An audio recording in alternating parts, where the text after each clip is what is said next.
Hi, friends. My name is Eric Barnett, and I'm a singer-songwriter from Charleston, South Carolina, and you're listening to Songs of the Unsung. Songs of the Unsung is a podcast where I talk to fellow singer-songwriters about their music, their influences, and their story. This week's guest is Kael Jackson. Kael is a fantastic songwriter, guitarist, leader of the band Kael Jackson and the Third Eye Paradigm, and also the host of the Headbangers Rodeo podcast. Be sure you stick around after my interview with Kael. I have some very exciting news about the Edisto Blackwater Boogie Music Festival this year, put on by Dan Riley, and also having a lot of previous guests of this podcast in the lineup. But for now, enjoy my interview with Kael Jackson. Hey, Kael, thanks for stopping by today, man. Yeah, thanks for having me, man. I remember might have been one of your first times into town. I saw you at Tommy Condon's open mic, Rodney Smith. Yeah, might have very well been the first time I played in Charleston, honestly. I remember you had that blue-green Gretsch, Mm-hmm. and I was so jealous because I wanted like that exact guitar, and because somebody showed up in town and had it, I couldn't get it. Yeah, it's such a unique guitar. I feel like not everyone can have it. Right, you know? right, yeah. Like everybody can have a Sunburst Fender Strat or like a sure. Les Paul. It's fine if everybody in town has that, but that's such a specific guitar. You got dibs on it, and I was kind of upset with you, but I'm over it. You know, I'm glad you're over it. we can be friends now. Yeah, man. So I was under the impression, I think you come here from Fayetteville, North Carolina. Is that where you kind of previously lived right before Charleston? No. So That's where I spent most of my life. Okay. I came from a military family, so moved around a lot, but Fayetteville is where I spent most of my time. Where I came from right before here was Orlando, and I went to school out there, went to Full Sail. And awesome, man. What'd you go for there? Music business. Music business. You're probably way better at music business than me. I'm terrible at that. We'll see. So, originally Dallas, Texas. So once again, kind of a weird answer for that. Is, military. Yeah, exactly. So both my parents and all of my relatives and everything are all from Dallas.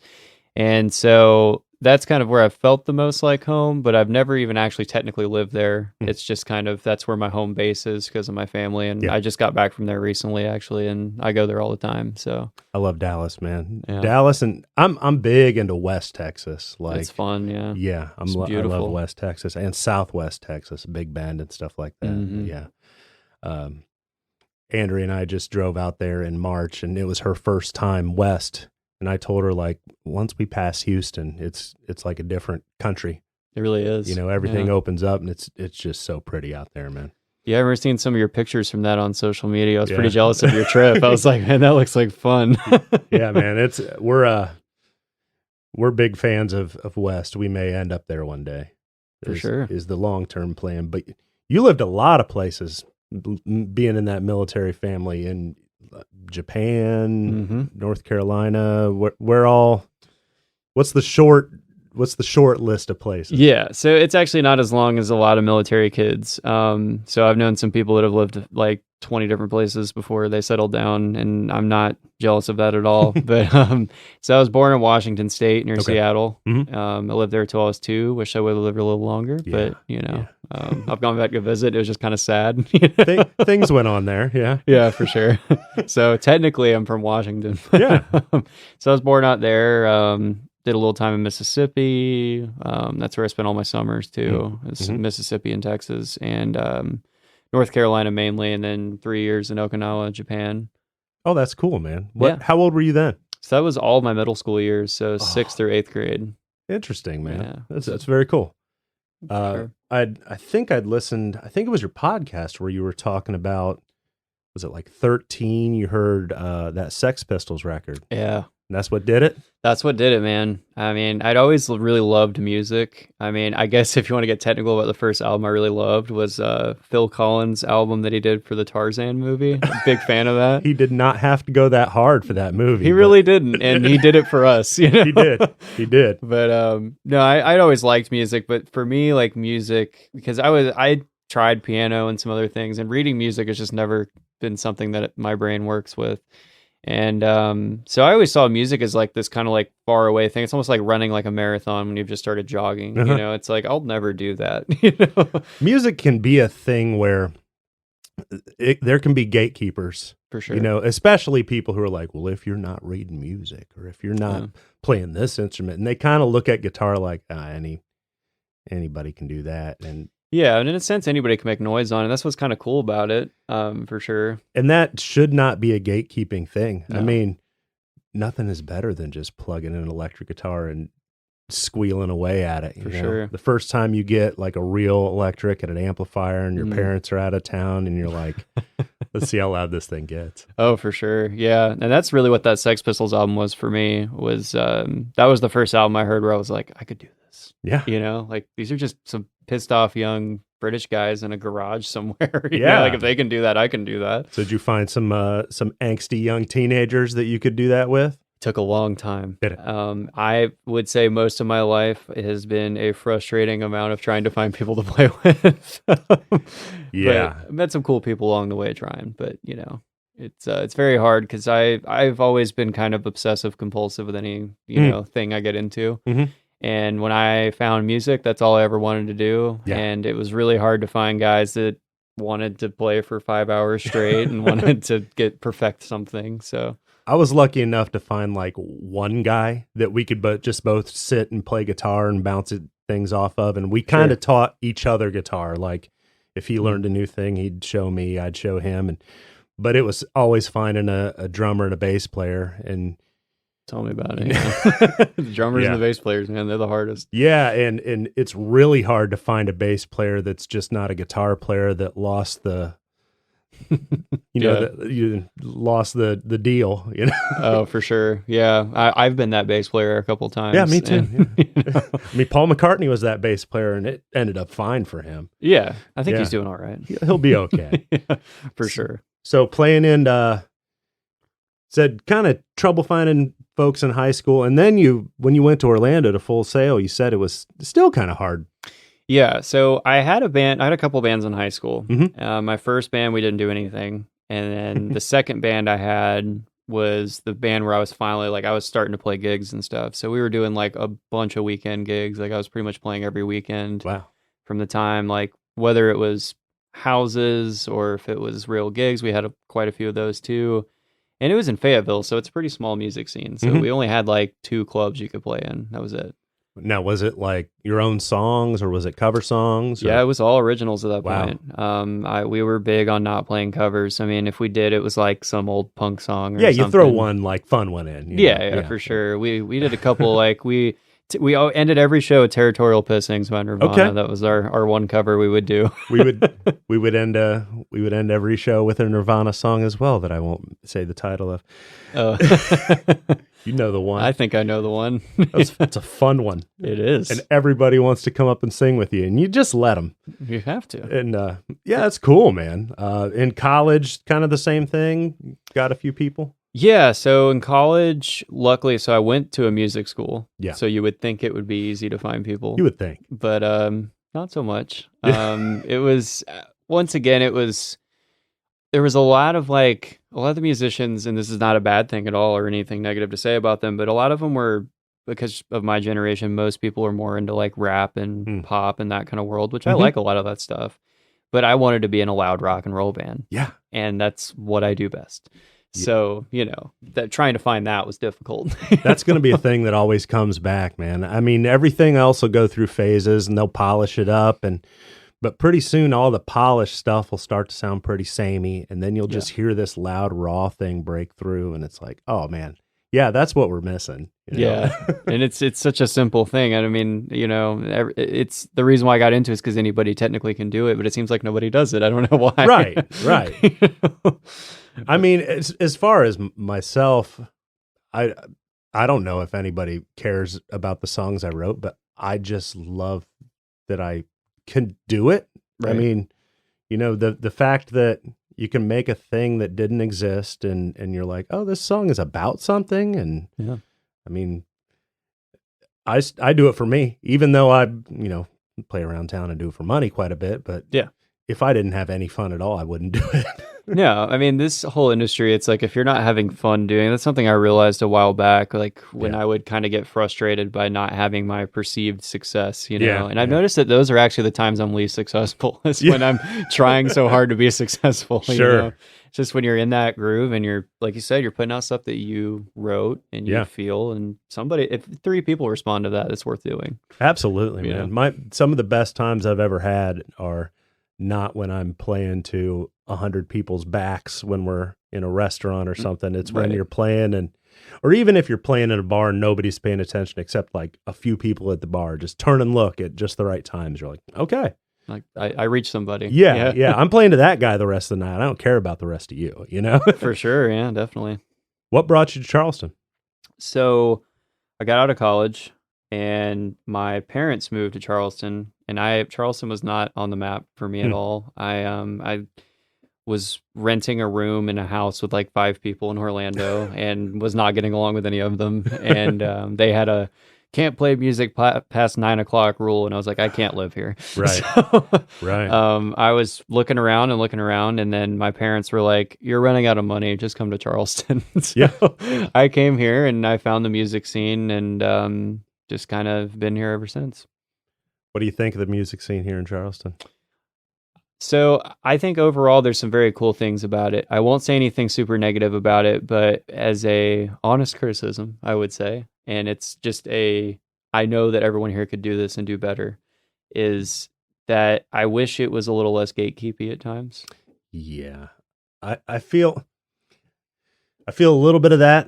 I feel a little bit of, now I came to Charleston with mostly songs I'd written, and I was used to playing kind of as a solo acoustic musician. I didn't really have bands previous to moving here, and I came from Ohio, and there were a lot of places that would do lineups where it would be like 3 songwriters, and everybody, you'd play like an hour.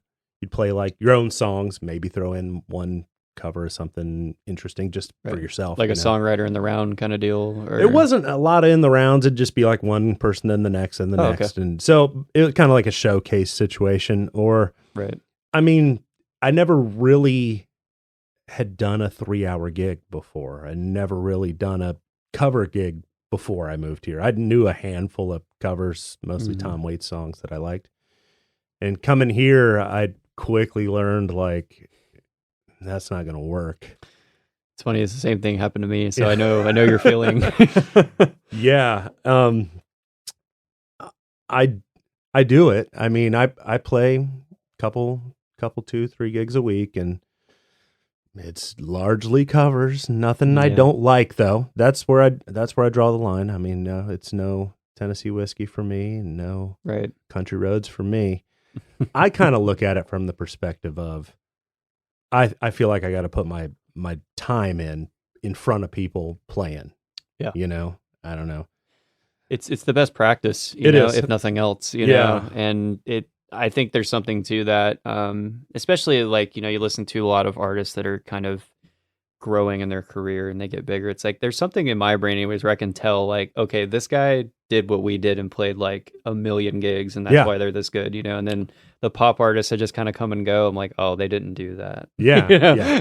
Well, I got to tell you, man, I had, you know, we're musicians, we're always working the same nights. So unless we're seeing each other at open mic nights, we don't see each other that much. And I haven't been to open mic nights in a while. Me neither. And during the pandemic, I saw you on the live stream at the Performing Arts Center. I'll put a link in the show notes to that. It's very good. Oh, thank you. And it's a good get for a gig. I was a little jealous, but I still don't know how that happened, but somehow it happened. It was good. That's a good get. Oh, thanks. But and then I saw your grilled cheese session. Yeah. And I was like, this dude practiced. I mean, you've always been a strong guitar player. It's been strong. Thank you. But something happened between that Performing Arts Center gig, and it was good. I remember at the time I was like, this is good. He's writing good songs these days. And then seeing that, and I was like, oh man, he let the fuzz gods loose. And that's what I dig on, man. Like, somebody can just like, I'm going to make this guitar make some nasty noise, and you're just going to take it. Yeah. Yeah. No, that's what all my influences are. And I think it's kind of going back to what we were saying before is that like the 3-hour gig thing. So I stopped doing that a long time ago just for my own mental health, really. Yeah. And, I felt like I was kind of losing myself in that too. And I was kind of like so for a while there, I wasn't working a day job and I was just doing that 24/7. Oh, okay. This was before COVID. Yeah. And I convinced myself I was having a really good time. And then COVID happened and then I stopped doing it and music just stopped for so long. And so I was just back writing my own songs. I had no reason to do covers anymore because it was just me. Right. And I fell back in love with playing music and I realized why I was awesome. doing it in the first place, And then once the pandemic, but I had to get day work and stuff, obviously, because there was no other way to make money. And then I was like, I'd almost rather just get back to writing just good rock and roll again. Yeah. Like I had strayed away from that because I wanted to be successful instead of I was like writing pop songs and stuff because, I can do that. But there was nothing wrong with those songs either, man. Right. Like we'll go through, I listened to all your releases recently a few times and we'll go through that. And there was nothing wrong with those songs. It always gave me sort of like a 90s alt feel. I've gotten that a lot, yeah. That is not a put down in the least. I'm just like, man, I'm pretty sure. How old are you? 25. 25. You weren't born yet then. No. I was like, you put him in with like Better Than Ezra and stuff like that, and those songs would have killed it. Well, thanks. But yeah, man. Then the Wandering Heart EP came out, and that's more like Americana-ish. That's kind of moving away from the 90s alt, more that singer-songwriter feel. But then, man, tell me you have a record on the way that is the Grilled Cheese Show sound. I do. Well, so my sound has done a lot of evolving, but in a more natural sense. Like I feel like I'm becoming more of like my influences that I've had my whole life are starting to all come together. Okay. So this new song I have coming out this month, it's a song called Pocket Full of Bullets, which I will play on here. You guys will get to hear the acoustic version of. Okay. Yeah.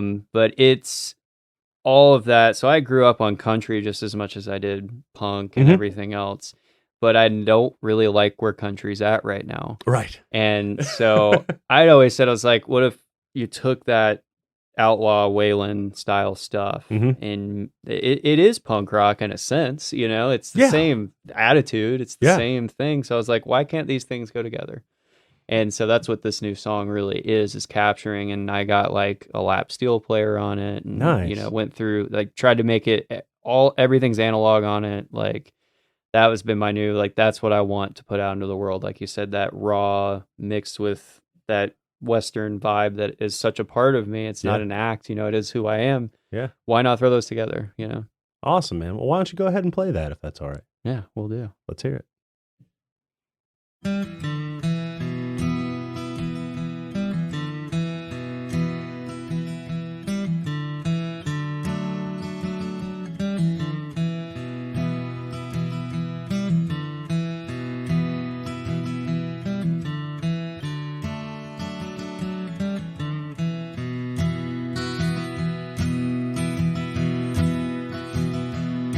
You better love your woman. You better love your woman. You better love your woman before someone loves her too. Before someone loves her too, a little better than you.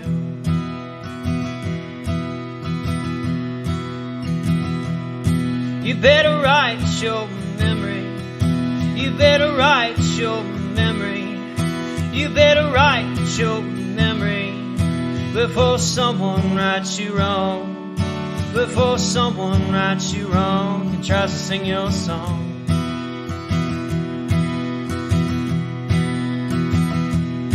Well, I've been waiting 10 years for the time to come, shooting at the barrel of a loaded gun to your heart. Well, I don't know where to start. A pocket full of bullets and the smoking too. Gonna shoot the next man who looks at you, said funny. What we do for money?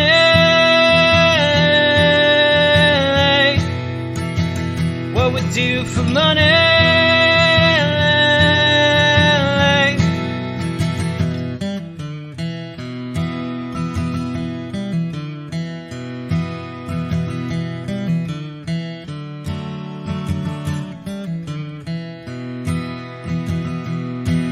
better kill your enemy. You better kill your enemy. You better kill your enemy before someone shoots you first. Before someone shoots you first. Well, there ain't nothing worse.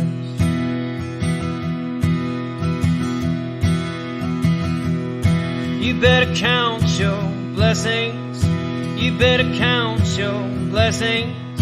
You better count your blessings before you watch them walk away. Before you watch them walk away, start to rue the day.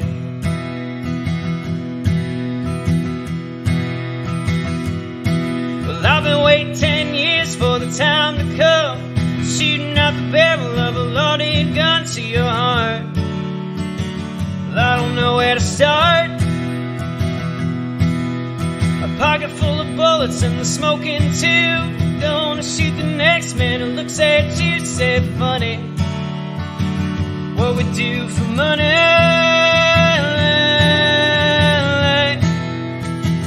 What we do for money?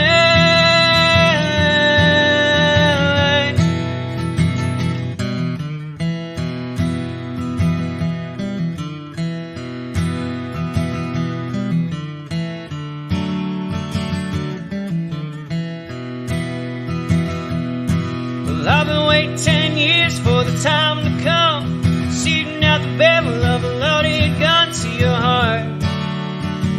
Well, I don't know where to start. A pocket full of bullets and the smoking tube. Gonna shoot the next man who looks at you, said funny. What we do for money?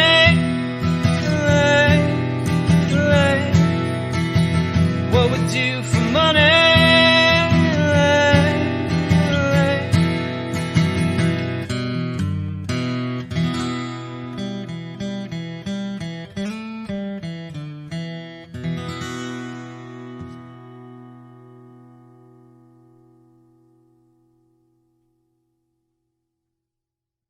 Nice. Thanks. So that's already recorded, mixed, the whole deal? Yes, so that is going to be released August 27th, which August is 27th. also my 25th birthday. So Nice. you know, Where'd you record that? we did that here over on James Island at Big Animal Recording. Okay. Yeah, it's the Bass from Shinedown. That's his studio. Mhm.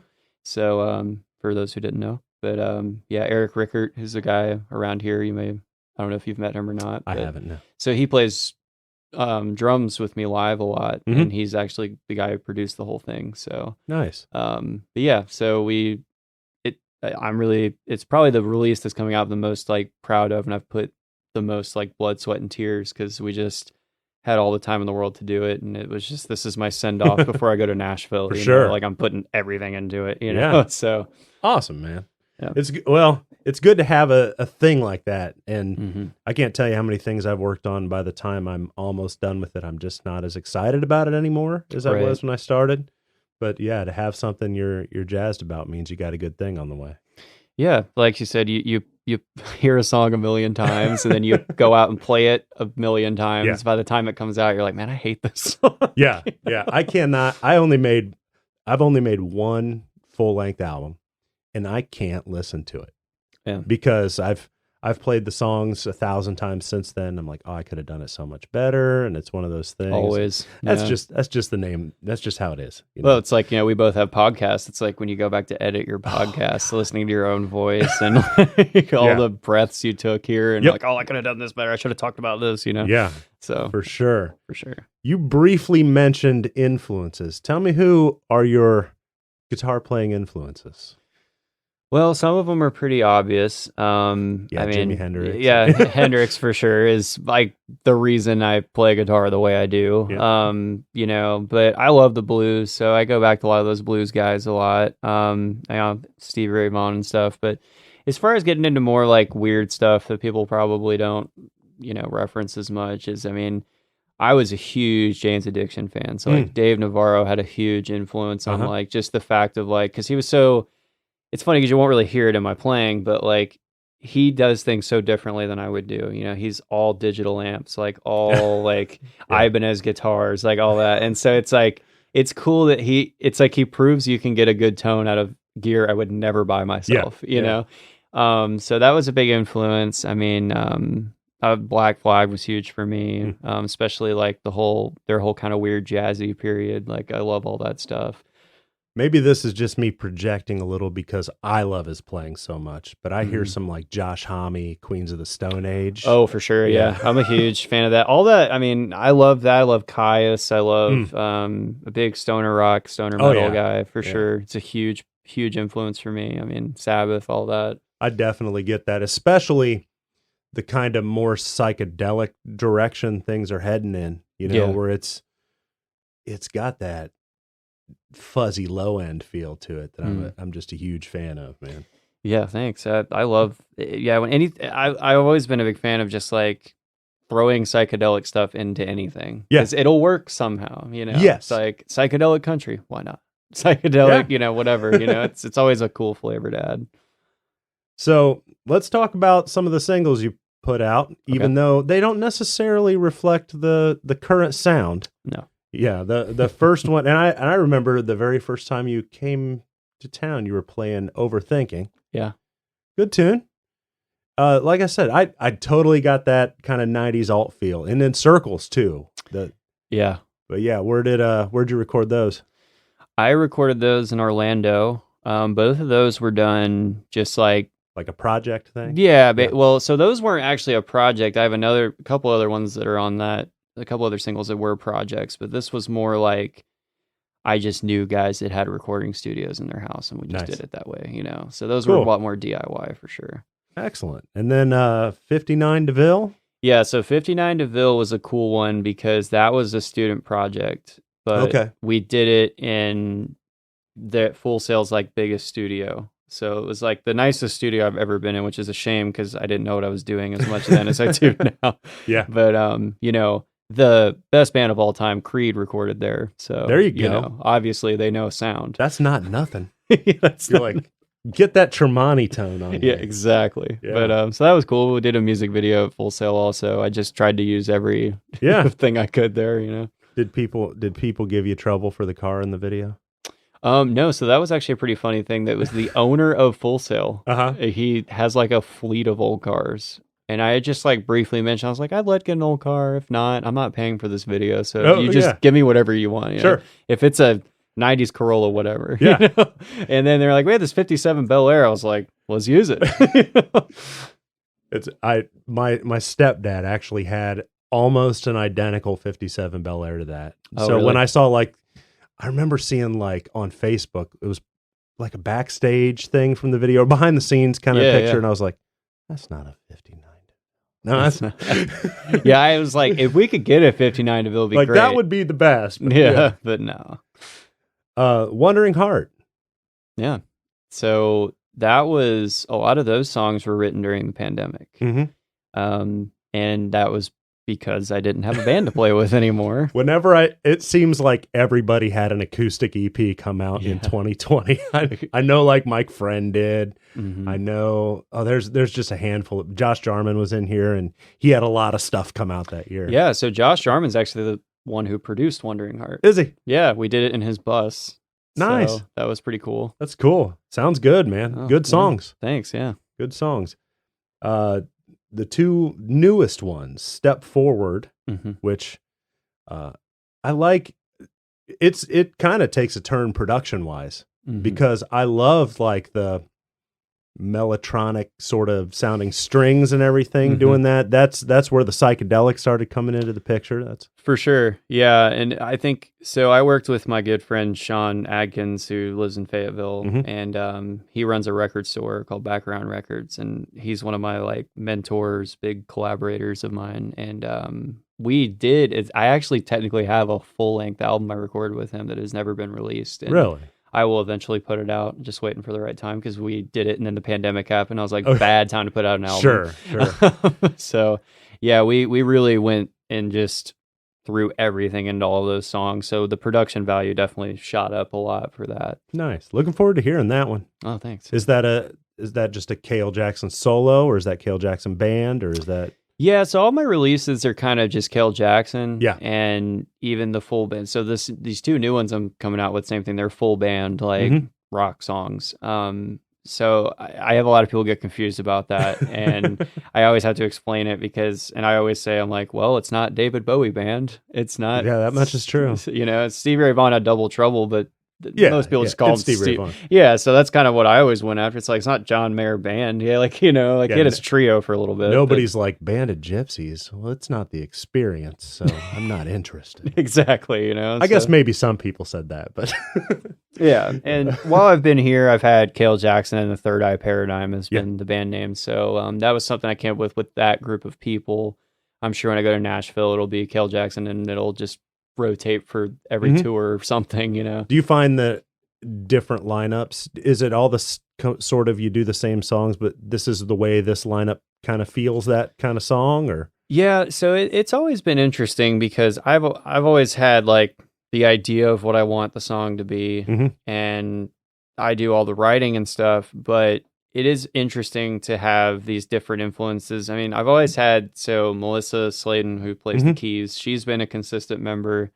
And it's been interesting because even she's evolved so much as a keyboard player through the different lineups. And so it started off like she kind of had like almost like an 80s synth vibe going on. And then we slowly like got more into like that kind of Hammond B3 kind of setting. I was just like, she's listening to Deep Purple. Yeah, that's what we did. I told her, I was like, listen to some Deep Purple. Yeah. That's kind of what we're looking for. See what John Lord's doing. And just if you can get 70% of that, we'll be in good shape. For sure. Yeah, I heard that a lot in the Performing Arts Center video and the grilled cheese one. New Religion, that's sort of the newest one that came out. Yeah, so that one's interesting too because it does not sound like the other stuff that's coming out. That one's been difficult to do live. Yeah.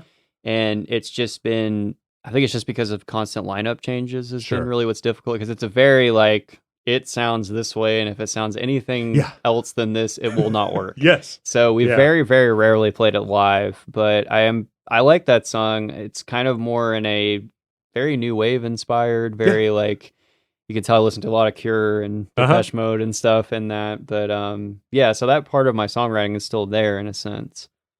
But now, are you kind of thinking in terms of, are you going to try to lock down sort of a sound, or it's just whatever a song dictates, that's what we're going to do? So it's a little bit of both. I would say, so for these two newest songs, I would say that direction is probably what the album will be. Okay. And eventually when that comes. Sure.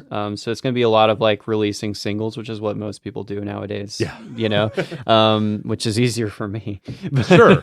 Definitely. If you could just pay for a single every 6 months instead of paying for a full album, that's great. Right. But, I mean, I've always been a big fan of, I don't ever want to be pigeonholed into one thing. And, a lot of my favorite bands are like that. And even a lot of bands there's bands that will do a crazy out there album that I don't even like, but I just respect that they did it. Sure. I mean, I always bring up U2 as that example. Like, I'm not even a huge U2 fan, but I've always respected how little they care about what their audience is listening to. Right. Well, I mean, U2 also has the power to like force an album on your device, which literally. I'd like that clout. Yeah, I think it's awesome. Like, people hated him for it. I'm like, if I could do it, I would do it too. It's nice work if you can get it. Yeah. Yeah, it's just hilarious to me. I just finished reading a Neil Young book, and he was talking about kind of all those crazy albums he did in the 80s. Yeah. Are you know about all that? He was like trying to get out of a record contract, so he was just like, I'm going to make the weirdest records. And I'll like go back and listen to him, and I'm like, he kind of had a thing going there. Yeah, for sure. Yeah. Well, it's like, even though like you're a big Tom Waits fan, I know, and like with it, it's like someone said, never heard Tom Waits before, and they go, what does Tom Waits sound like? You'd be like, he sounds like Tom Waits. Yeah. And that's kind of the category I want to put myself in. Sure. It's like, what does Kael sound like? Well, Kael sounds like Kael. That's just what it is. I mean, people ask me like, what do you sound like? And I'm like, I don't know, songwriters. Yeah. Remember when people used to write songs and play them? It's about that. That's me. I always say my music has been described. Exactly. Yeah. Let's talk about songwriting, man. For sure. Now, do you set aside amount of time and you say, I'm going to sit down and write a song right now? So I have done that. Mm-hmm. I probably will be doing that a lot in Nashville because I think a lot of my work is going to be in the songwriting world. Mhm. So that's kind of one of the many things I'm trying to put myself into because like writing those pop songs and stuff. I'm very good at writing pop choruses. I would love to have someone else sing them Yeah. and not Okay. me, you know? So for instances like that, yes. However, I don't always do that because there's just some days where the song doesn't come. Yeah. Now, there's very, very rarely a day that goes by that I'm not at least sitting in front of my guitar for an hour at least. Wow. Now, last year I went through an interesting experiment where forced myself to write a song every single day for a year. Wow. And I came up with a lot of terrible songs, but there's also some good songs that came out of it that may have not come out.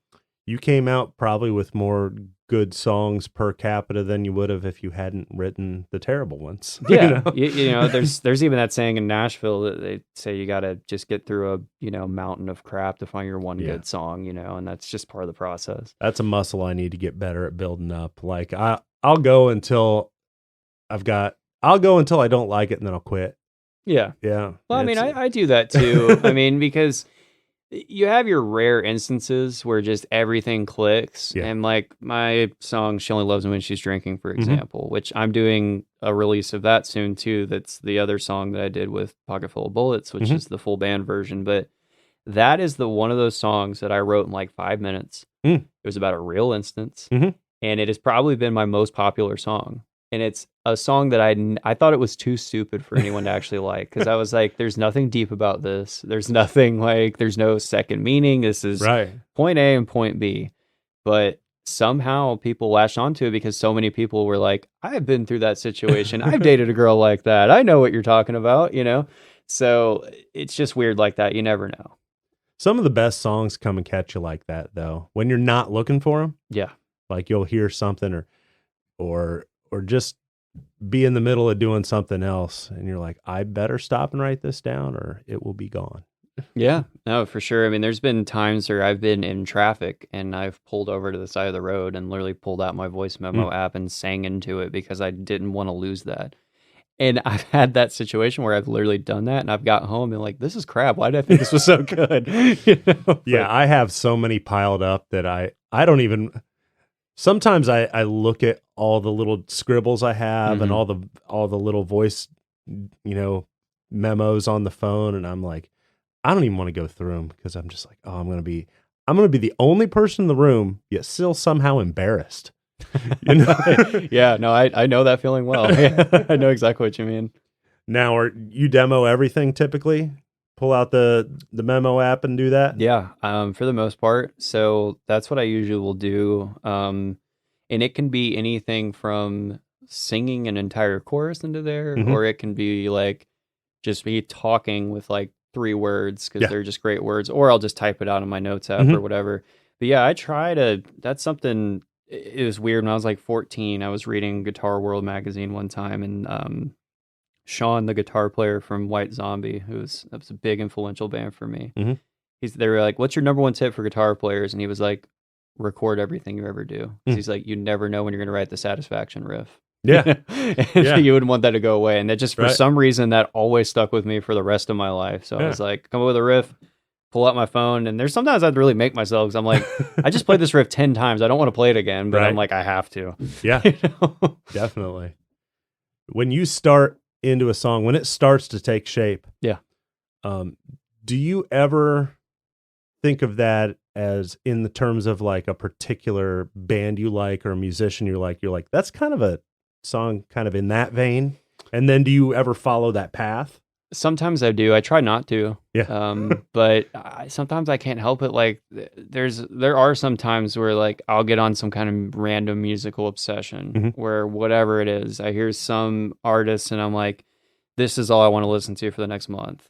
And it either naturally takes shape or I'm like, well, a lot of times what I'll do is I'm like, what is it about this band that I like? Yeah. And I'll try to dissect that, and I'll try to take some of those chord progressions or take some of the rhythm or like the phrasing over the guitar and just try that out. And then they'll turn into a song sometimes, it's like I heard Rivers Cuomo from Weezer one time say that like literally how he writes songs is he just like takes all his favorite songs and just finds all the chord progressions and then makes them his own songs. He does like the spreadsheet thing. Yeah. That seems a little... That's a little too much for me. But. Yeah, it seems a little manufactured, but... Yeah, but so does most of Weezer's records right now. Yeah, man.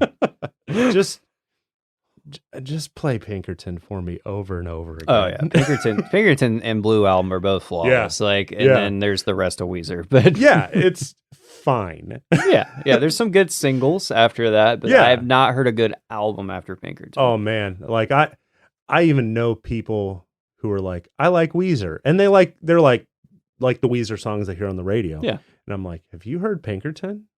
They're like, no. I'm like, oh my god, buckle up. Yeah, there's something about Pinkerton, especially when you hear it at the right age and the right time in your life. Like just the like. I remember just listening to it when I was like a weird guy in my like late teens who was not very successful with women and frustrated about it. And that's the perfect album for that time in your life.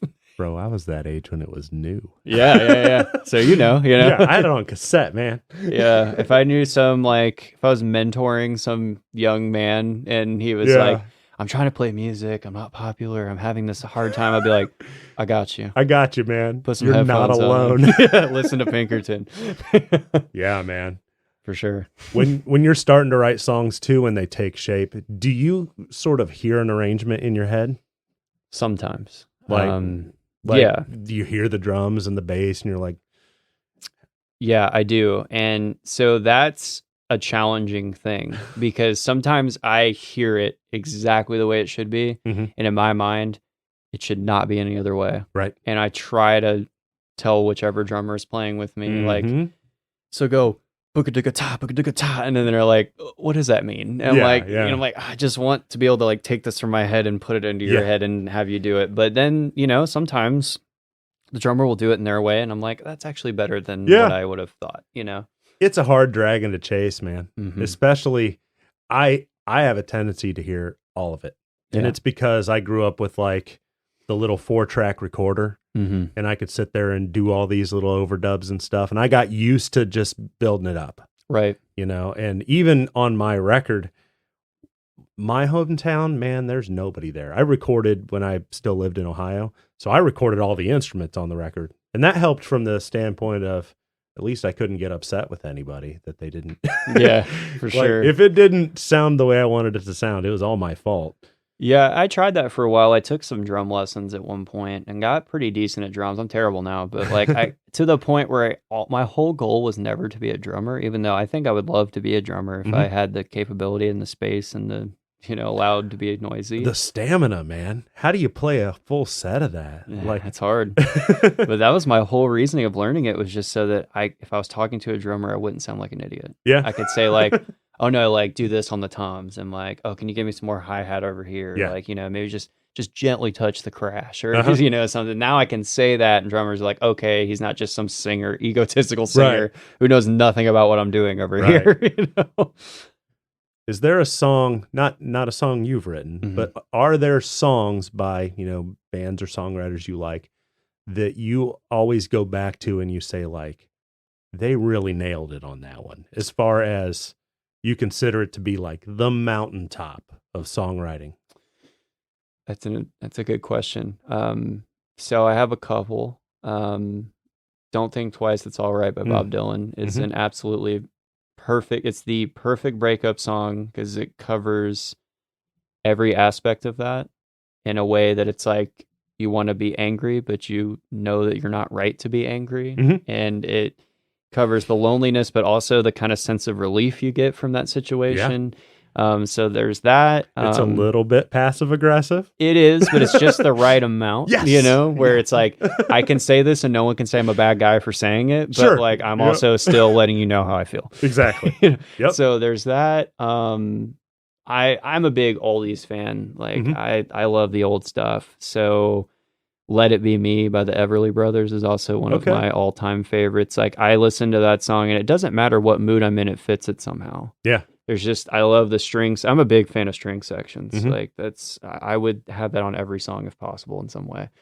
So I hear that and it just takes me to a certain time. I mean, there's a million countries. I mean, pretty much anything Townes Van Zandt has ever done is just perfect, and I'll never be able to write anything that good.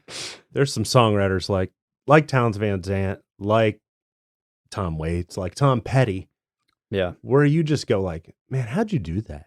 Yeah, and it's not. It's like you hear it and you're like, this shouldn't be this hard because I can do all of this. If but you break it down to what it's made of the easiest things. Yeah. But how did they figure out how to put that together in that way?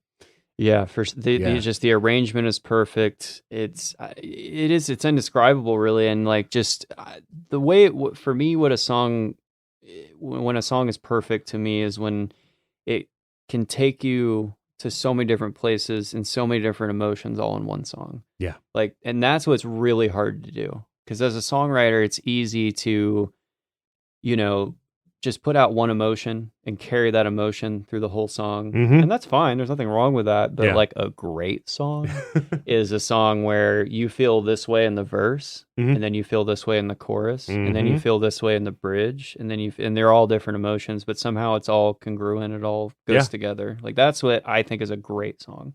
Yeah.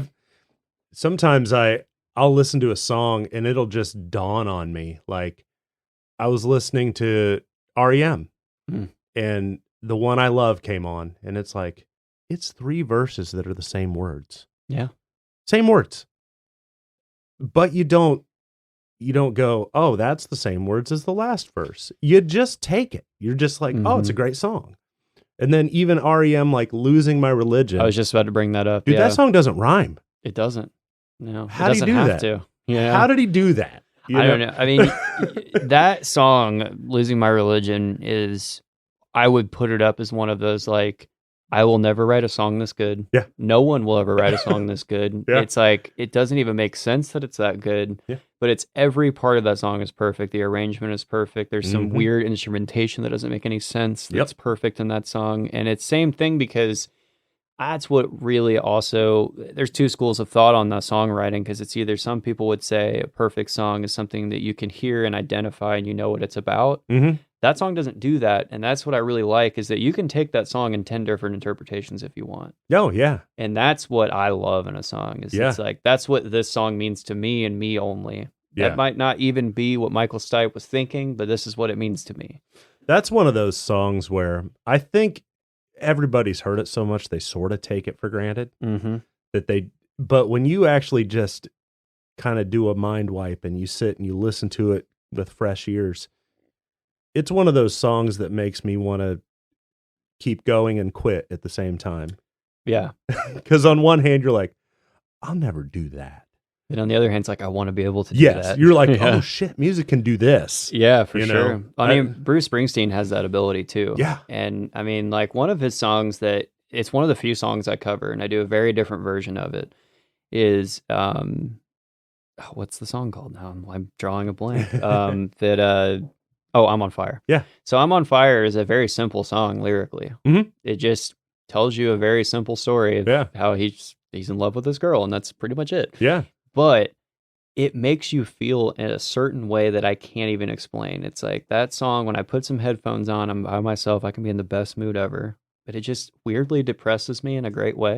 And it just makes me feel like I'm sitting outside of like a girl's house that I like, that she just dumped me, and I'm standing in the rain and I'm just like walking home. And that's the song that plays, Well, you get a feel off of it that it's like an obsession. It is. It's like I wake up in a cold sweat, sheet soaking wet, and it's one of those where it's just like, it's not just a love song I want to hold hands. It's like you have me, it's and it's one of those, I mean, there's a million versions of that song, but I've never heard one that even touches the original. Oh, of course not. And I like some of the other versions. I mean, there's some really cool country versions of it, and there's some, all this, but it's just like, man, there's something about that version that the way that synth, like the synth is so dated, but it works so well. I don't know what it is, but yeah. So who do you consider to be your top 5? Not top 5. You can just throw out your favorites. Your favorite songwriters. Favorite songwriters. Okay. I would definitely put Bruce Springsteen in that category. And it's funny because I'm not even a massive Bruce Springsteen fan. Like I don't sit around and listen to his music a lot, Right. but his choices and words Mhm. and the way he forms his songs are definitely up there for one of my favorite songwriters. Let's see here. Trying to think because honestly, a lot of my favorite artists didn't write their own songs. Yeah. So, like I love Waylon Jennings, but he didn't write a lot of his songs. No, So right, it's I can't right. put him in that category. Let's see here. I would say, man, this is a tough one. This is a real tough one. Tom Petty for sure. Mhm. Same thing. I don't really listen to a lot of Tom Petty in my free time, but I have. I've gone through many Tom Petty phases. Tom Petty's one of those where like you don't have to find Tom Petty. Tom Petty will find you. And it's always at the right time. Yeah. The right song. And the thing about Tom Petty that just floors me is how typically if a song is meant to be, and I'm throwing up air quotes, a hit, I won't like it. Right. Because I'll be like, oh, you're just writing a pop song and you're writing it to be a hit. For sure. Somehow Tom Petty still managed to write a great song and have it be catchy and have it be radio friendly and still do all those neat things. I don't know how he blows my mind in that way, that he could still be so commercial yet such a good songwriter. Yeah, I mean, even his songs that are like cliche to the point I can't listen to him anymore, Yeah. like Free Free Fallin', Fallin'. it is amazing as far as from a songwriting perspective. Yeah. I mean, it does make you feel certain ways, and I Yeah. mean, even to this day, I'm like, I gotta change the station, but I'm like, oh, let me hear this verse. Let me hear this verse. Yeah. Then I'll change it. How do you just make a chorus, I'm free fallin'? That's it. How do you do that? I try to pack so many words and say a thing, but then he'll just say, I'm free fallin'. Yeah. How do you do that? I don't know. So as far as another, I mean, they had a few different songwriters within the band, but another from a lyrical standpoint, Grateful Dead, some of the lyrics, and I mean, especially in American Beauty, I mean, have been pivotal in certain points in my life. And that's coming from a person who really does not like the jam band scene much at all. I hate it. Yeah, I do. They're like my only exception, really. And it's because they wrote good songs. I want to hear the Grateful Dead's recorded albums. I don't want to see them live. Yeah, I think I could get into like seeing them live, when Jerry was still in the band and all that. But yeah, the culture is never really, especially because I come from a punk rock background, Sure. so I was bred to hate that stuff. Yeah, for sure. Like, like that whole scene is ugh to me. But I do some of the, especially American Beauty. I mean, that's just a great folk album. I mean, Oh yeah. there's just no two ways about it. I mean, there's not a bad song on it. It's just a great album. So as far as some other ones, this is a really tough one. I've always, same thing. Another artist I don't listen to a lot, but I love his songwriting is Nick Cave. Huge fan of his lyrics. I mean, they're just so out there. They're so, I mean, they take you down this crazy winding road, and I don't know how we get there, but and I don't even really love his music personally. Like I'm not a huge fan, but every time I read his lyrics, I'm like, this is genius. Yeah. It's just, there's something about it. So that's 3 now. Let's see here. I mean, there's some obvious ones, but I wouldn't put them up there. I mean, obviously Bob Dylan, but I'm not even going to put that on my list. Yeah, that's a given. That's a given. That's the free square in bingo. You got to start with Bob Dylan. Exactly. I mean, if you don't have him on your list, that's just insane. Right. But man, it's a tough one. I should have thought about this beforehand. It seems like an obvious question for this podcast. But, I don't know. I mean, So Social Distortion's one of my favorite bands of all time, and I would say Mike Ness is this criminally underrated songwriter, in the sense that his all of their best albums, especially like even their newer stuff like Hard Times and Nursery Rhymes and stuff. I mean, they've like aged with me as I've gotten older. Like they mean different things to me as I've progressed. Like before, it was just like, cool, this is punk rock, hot rods, and girls, like that's a lot. What's not to love about that? Yeah, exactly. But then as I got older, I was like, oh, this is a lot deeper than I thought, and there's a lot of cool nuances in his songwriting that I really like. I mean, as far as newer stuff, I mean, I really like Marcus King a lot. I think he's a really good songwriter. I think people look at his guitar playing more than his songwriting. Yeah. But he's just, especially like Goodbye Carolina. I mean, that's a perfect song. I mean, I listen to it all the time. It's one of those, you know, if I'm about to make a big move or do something, that's a song that I'll play pretty frequently. As far as one more, shit, man. This is a hard one. You don't have to have 5. I have 5 written down here, but it always ends up being more or less. Who's some of yours? I'm curious to know some of yours. Well, I mean, once again, Bob Dylan's a given. Tom Petty's a given. Tom Waits is a given. I've been on like a real Jim Croce kick lately. Oh, he's great. Yeah. And you want to talk about somebody where they're their own thing.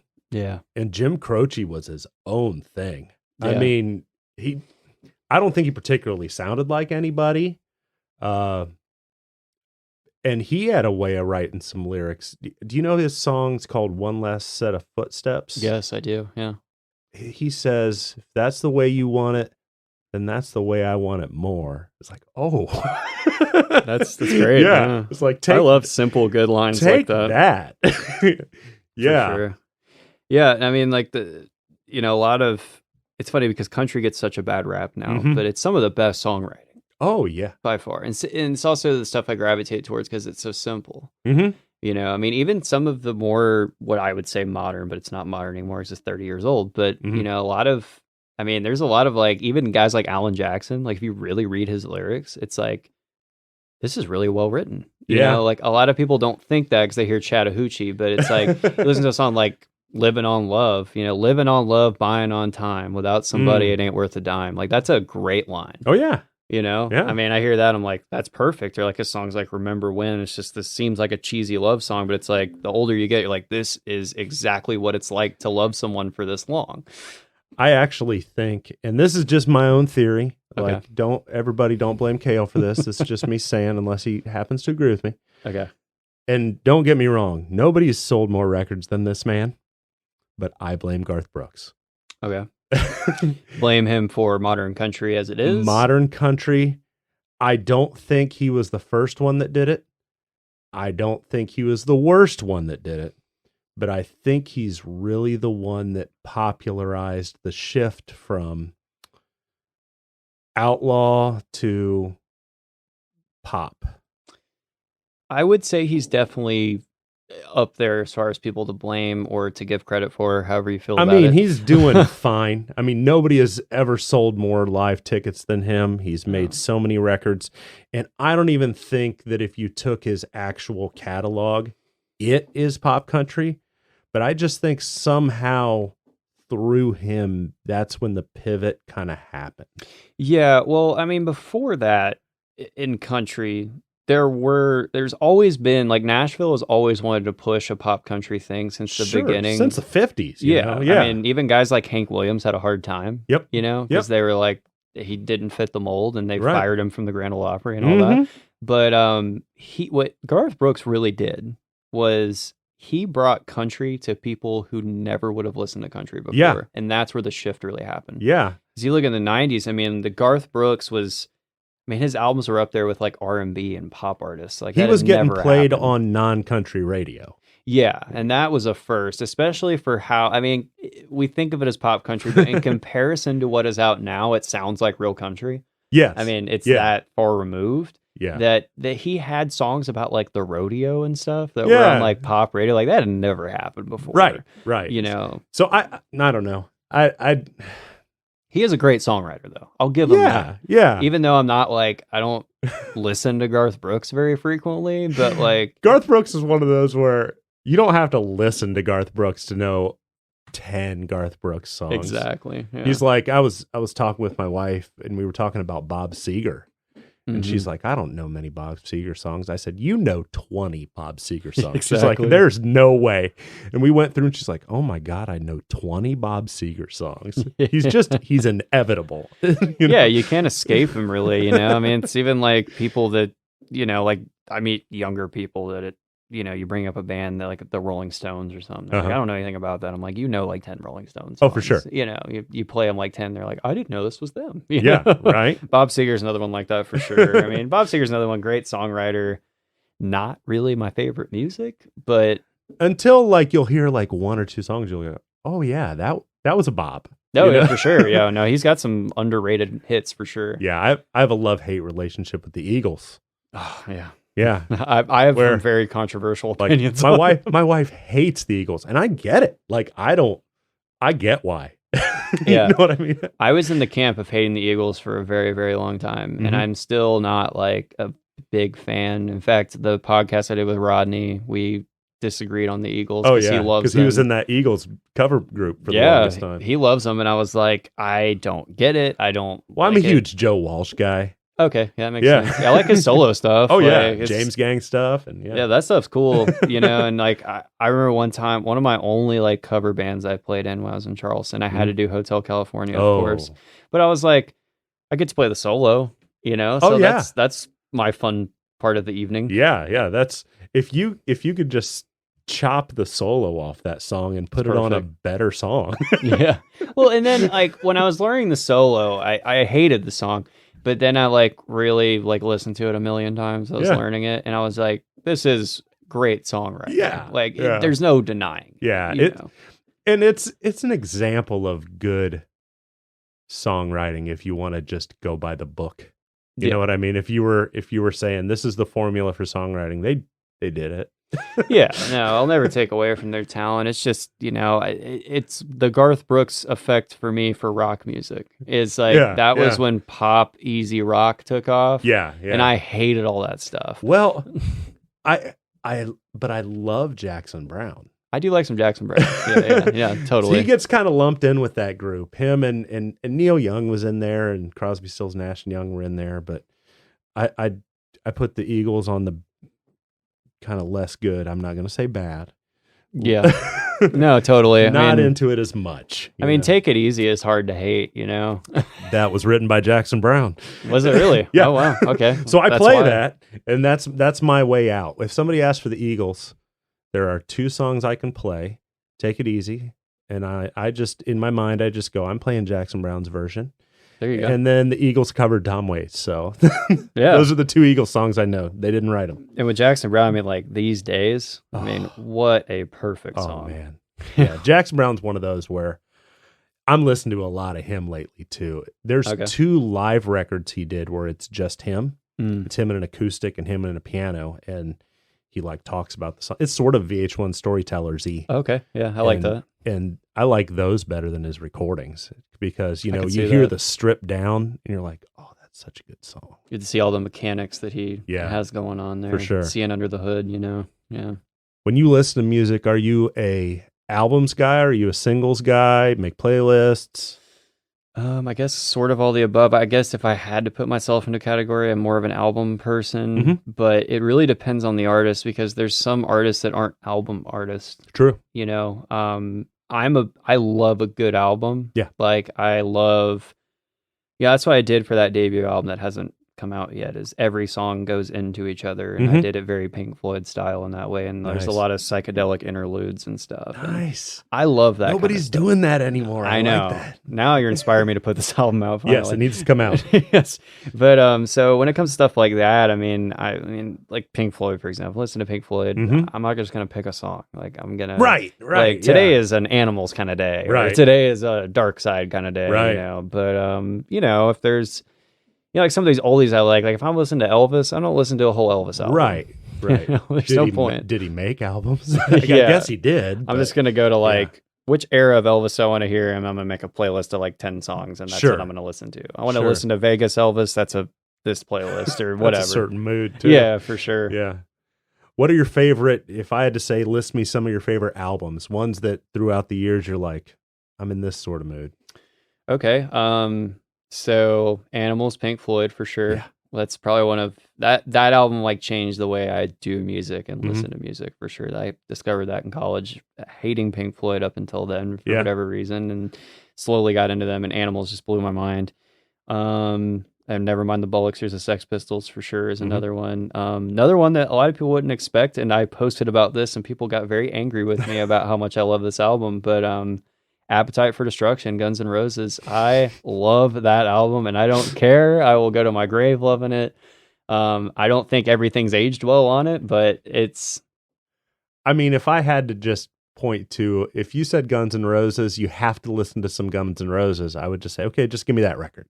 Yeah. And then just keep the rest. Yeah. You know? Yeah. There's a few songs I like on Use Your Illusion here and there, but like Appetite is flawless in my opinion. If that's what mood you're in, it's flawless for what it is. I want to hear it on a cassette in a car from the 80s, blasted. Yes, it's the only way to hear it. Yeah, in an El Camino, just blasting through like an 8-track, like windows down, without a care in the world, great weather. Yes, so that's what that album is for. So another one would probably be, let's see, In Utero, Nirvana. Oh yeah, one of In Utero. Yeah. I'm a big In Utero fan. I like all of their albums equally for different reasons.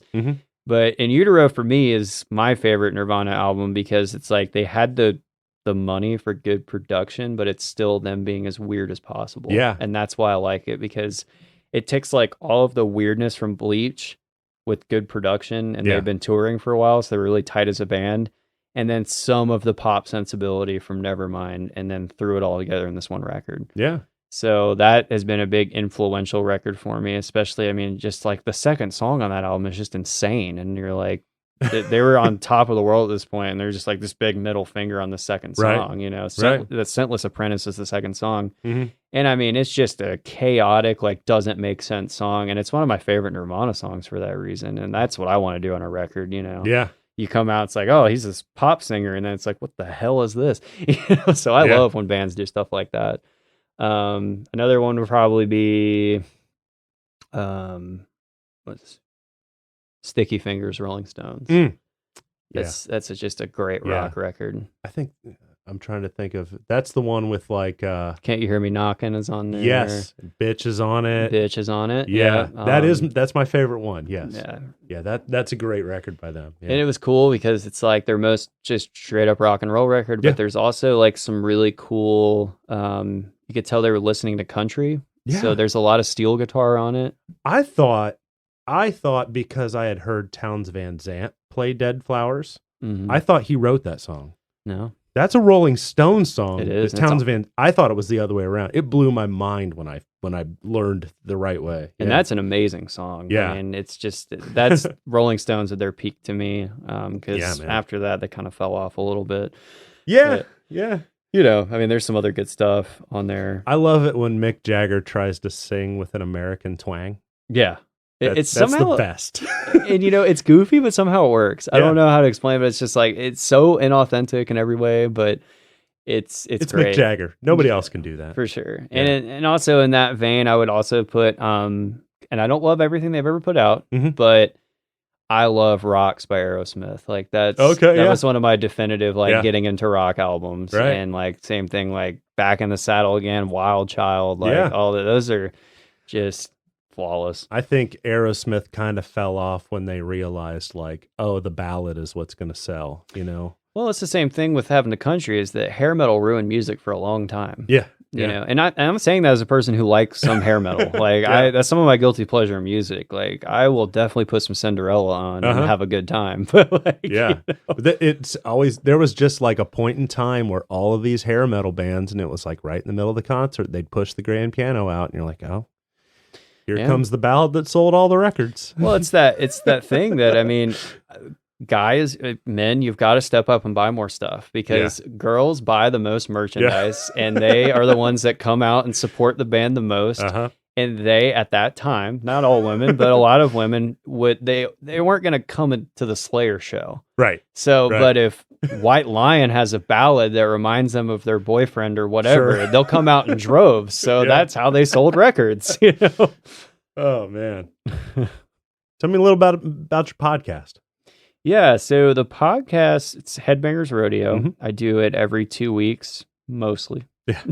As you know, it can be hard to We're stay on on podcast schedule. time. We do our best. Yeah, we do our best. But so it started off as I just randomly started posting my controversial music opinions online, and it was like the most reception I've gotten from anything online ever. Mm-hmm. Just because people love to share their opinions. People want to argue on the internet. Yeah, exactly. But I found a way to do it where I was like not being argumentative. It was more like straight factual. Yeah. And even if you don't agree with my opinion, all the dates I'm using and all the language I'm using is accurate. Yeah. So, and it was a very like controlled neutral sense. So people will come at me firing with these exclamation points and everything. And I'd be like, whoa. Here's why this is one man's opinion. Yeah. I have a reason. Yeah, very exact. And music is a thing where you don't even have to have a reason. You No, know, you don't. sometimes I just like things and sometimes I just don't like things. Exactly. And so I saw the reception that was getting, and a bunch of people were just really loving this thing I was doing. Mm-hmm. And they were like, it was like bringing some of the music scene together. It was like talking to people I hadn't talked to in like 6 months or something. Yeah. Because of COVID and all that.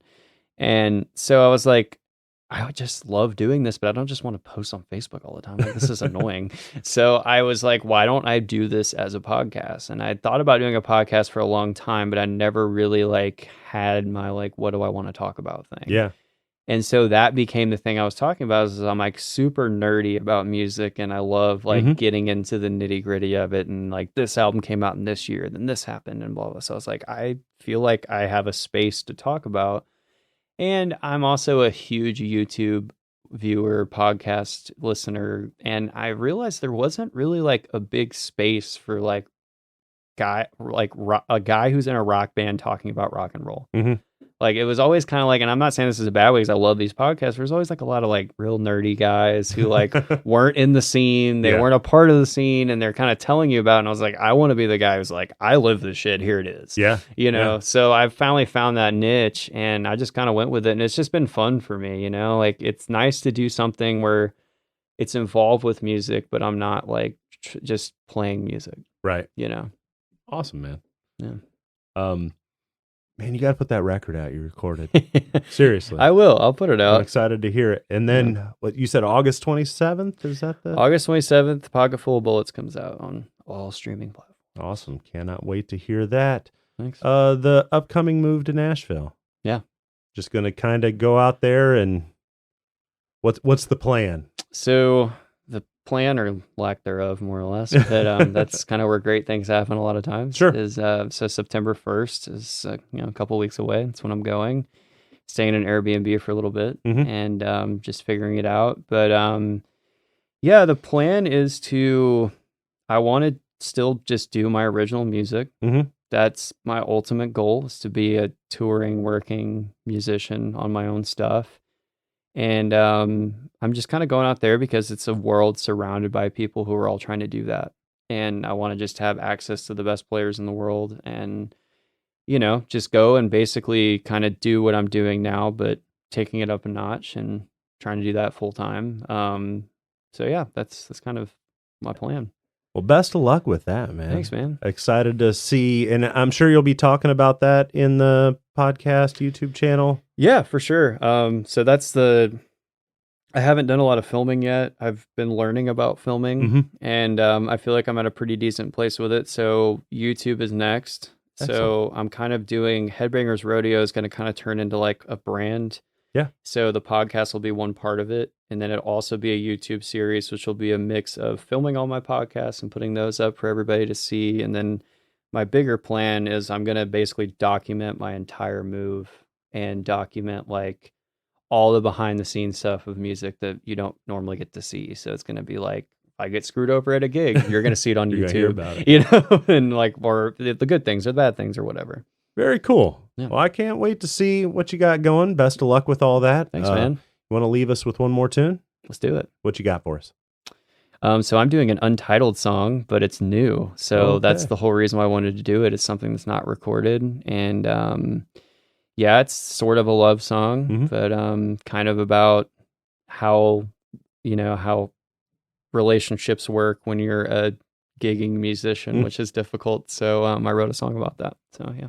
Awesome, man. Well, thank you for stopping by. It was great catching up with you. Yeah, it's good to talk. Sad to see you go, but I'm excited to see what you got in the future. Of course, man. If you're out in Nashville, hit me up. Will do, man. Let's hear your tune.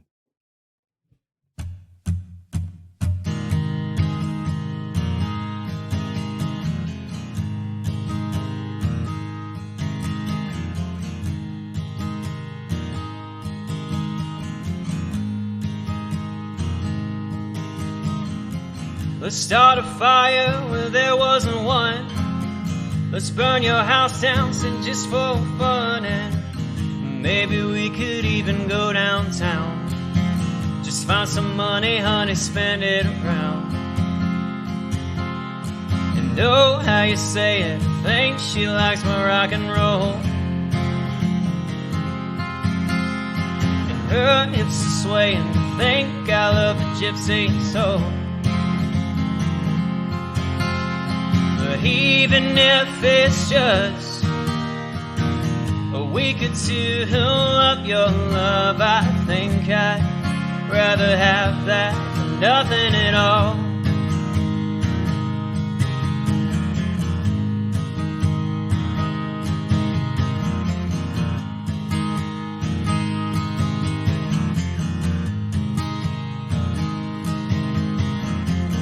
This fast-paced life, if you understand, feel like Alice in this wonderland. And maybe we could even go downtown. Just find some records, honey, spin them around.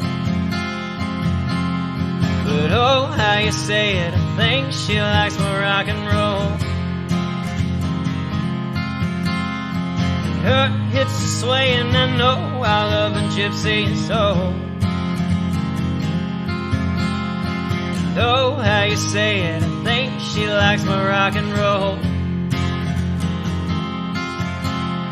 And her hips are swaying, I know I love a gypsy soul. But even if it's just a week or two of your love, I think I'd rather have that than nothing at all.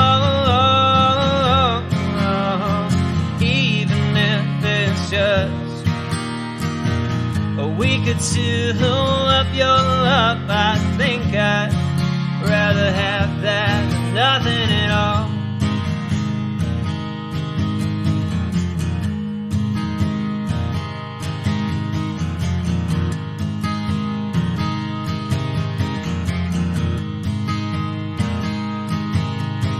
I know how you say it, I think she likes my rock and roll. Her hips are swaying, I think I like a gypsy soul. I know how you say it, I think she likes my rock and roll. I know how you say it, I think I love a gypsy soul. But even if it's just a week or two of your love, I think I'd rather have that than nothing at all. Even if it's just a week or two of your love, I think I'd rather have that than nothing, oh, than nothing at all.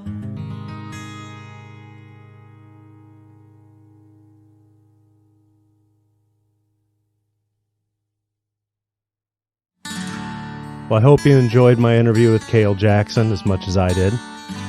As a reminder, his next single drops August 27th. Tomorrow, if you're listening to this podcast the day it comes out. And I really want to wish Kael the best of luck on his move to Nashville. I briefly mentioned before the interview the Edisto Blackwater Boogie. The Edisto Blackwater Boogie is a 3-day music festival that will be held October 7th through 9th this year at Givens Ferry State Park in Ridgeville, South Carolina, just outside of Charleston and Summerville. Proceeds from the Edisto Blackwater Boogie go towards creating an ADA accessible trail to help make the state park more accessible for those with disabilities. The Boogie is the largest gathering of local musicians in the Charleston area, with over 40 performances scheduled for the weekend. It's a family and pet-friendly event. With camping, bonfires, food trucks, artisan vendors, outdoor activities for kids and adults, and great music throughout the weekend, there's bound to be something for everyone. Visit EdistoBlackwaterBoogie.com to purchase your tickets today. In addition to many of the musicians on the bill being previous and future guests of this podcast, there will also be a Songs of the Unsung stage. They're hosted by myself, where a lot of those musicians are going to be playing their songs and telling their stories. Be sure you stop by and say hi. I have free stickers and I have hats that you can buy. And I'm going to shoot some video. Hope to see you there. Thanks a lot.